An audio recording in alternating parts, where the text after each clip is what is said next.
I know, right? So I told you that one was pretty dense, and your brain was going to probably explode a little bit. But he gets into a lot of really complicated stuff, some of which isn't necessary for us to really think about. His discussion of like artistic violence in theater is whatever, interesting if you're interested in theater, but not relevant to us right now. But I think it's really important to think about what he was talking about with regards to violence as something that limits choice, that forces action within a particular area or takes away action altogether.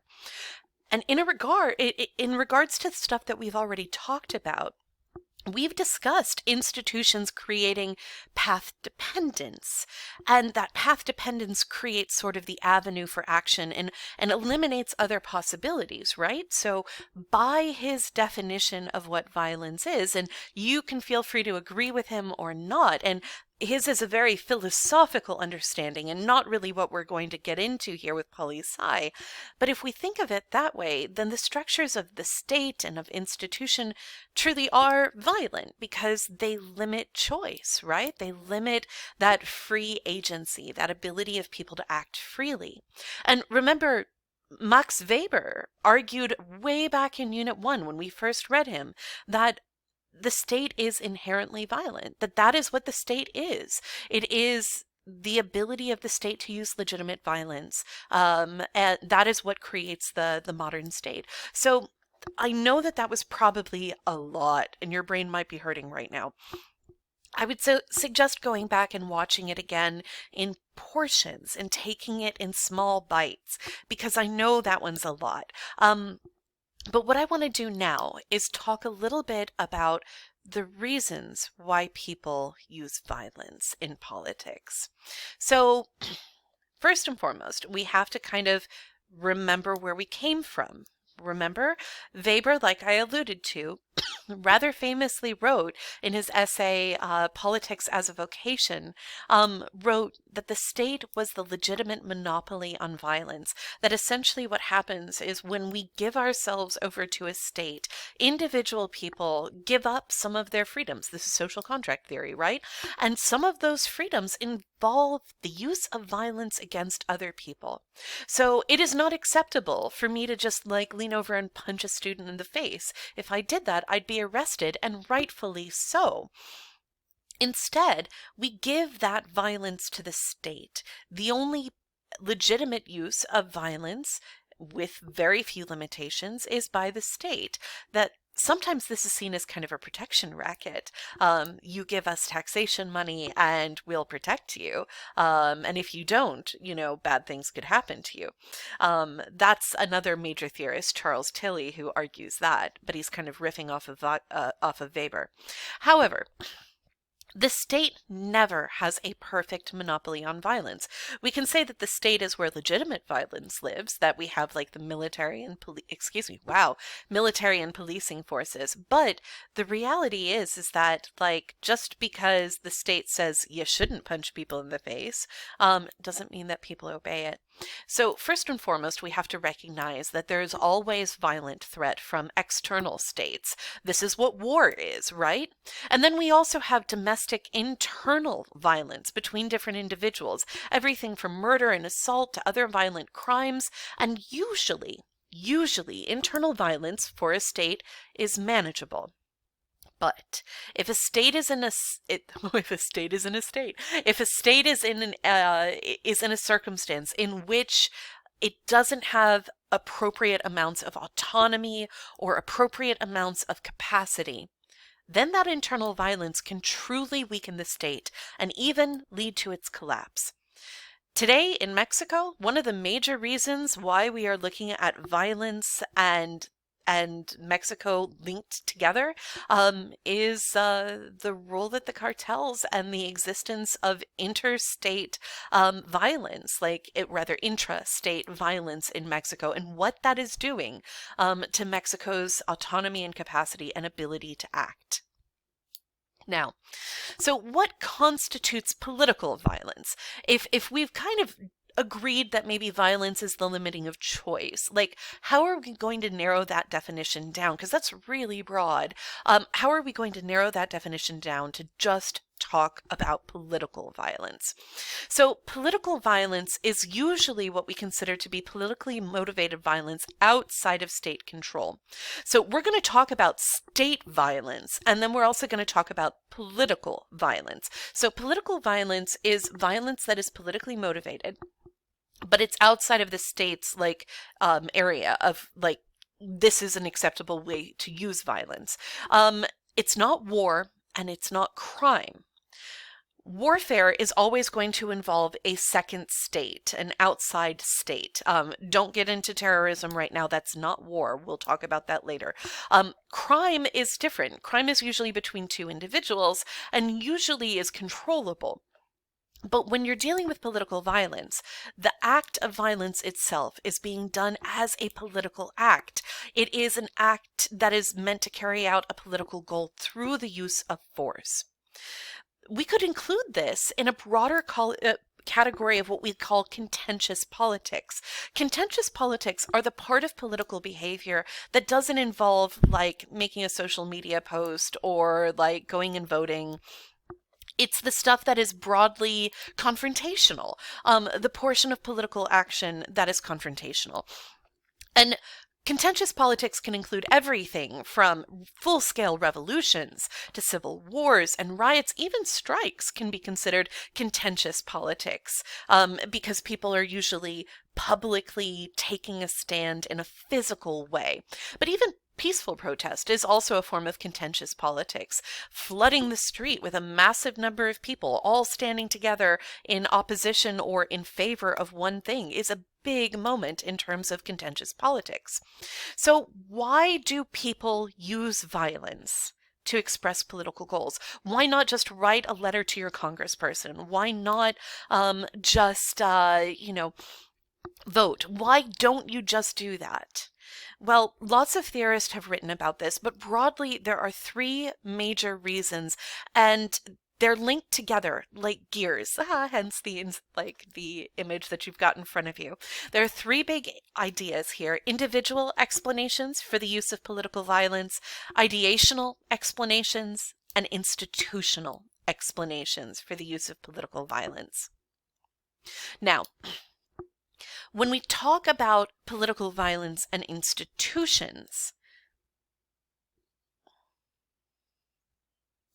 we have to consider that institutions are absolutely essential, not just to the existence of politics or governments or regimes or states, but that they are also essential to the idea of political violence. Now, this idea is what we call a structuralist argument. Remember Marx? Remember how we talked about how he was a structuralist?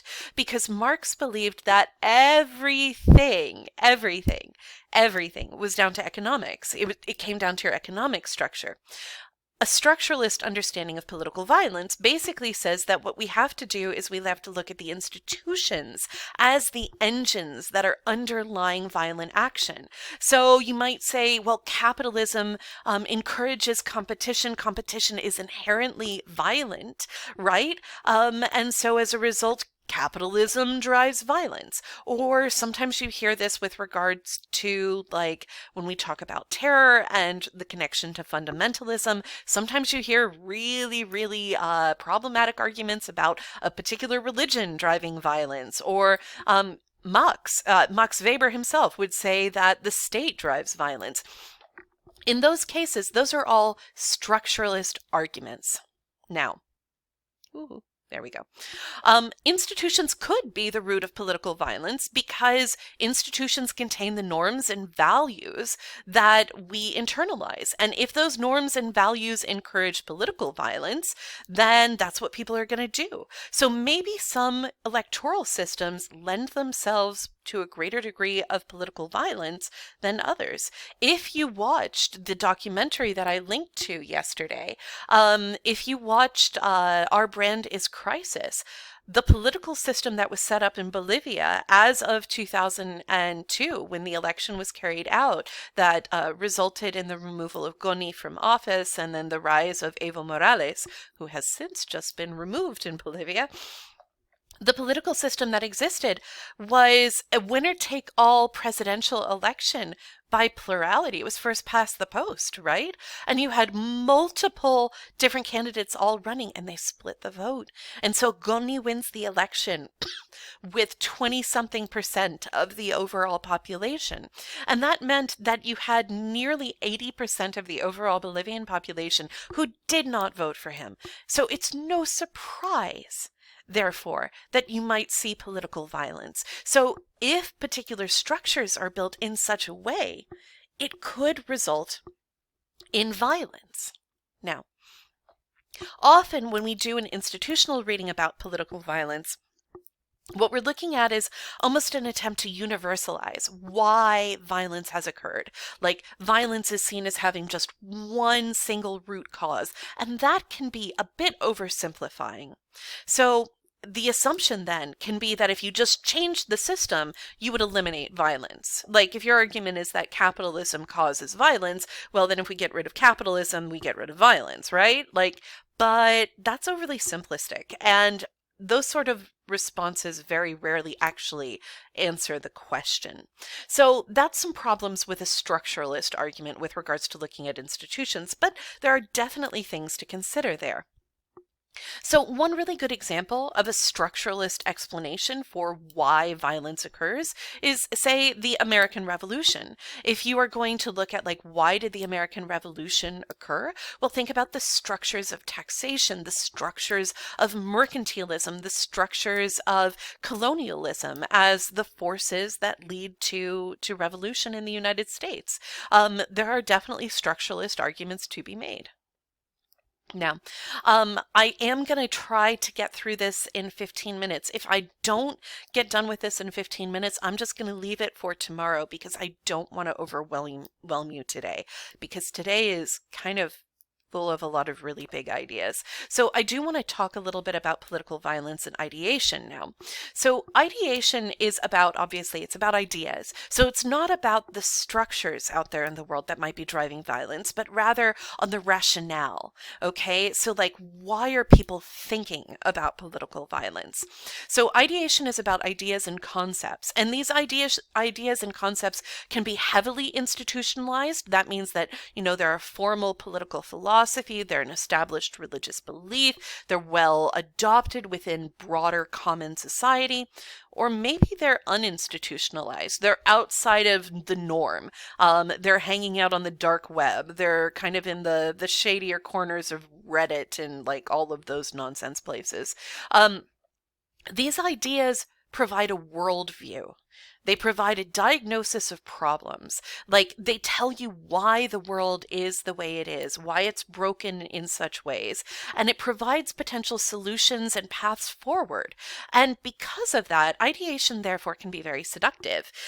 Political violence can be more likely to be associated with political attitudes that are radical or reactionary. I mean, think about it. If your political attitude is that the system is broken and we need to burn it all down and build something new, well, then part of your ideation there is that the system is broken. Burn it all down.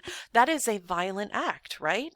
And so, generally speaking, when people have ideations that lend themselves towards political violence, they tend to view the current framework of seeing the world as corrupt and beyond redemption, and thus violence becomes a purifier, becomes a morally justifiable act, because there is no redemption to be found within the current system. And this is something that's really important because people like to feel that they are acting correctly, that they are acting ethically, or that at least that they're not wrong. If there's one thing humans hate, we hate to be wrong. So if you think about the French Revolution, this fellow right here is, you should know him. He's Maximilien Robespierre. And he basically wrote this really fascinating treatise on the use of terror as an ethically justifiable way to keep the revolution going, that he saw the beheading of people by guillotines as a necessary purifying force. So, like the French Revolution, the Reign of Terror, that act of political violence is a perfect explanation of what happens when you get violent ideation into people as political action. So I'm going to stop here for today. Have a good one. Check out the Flipgrid. I've got questions.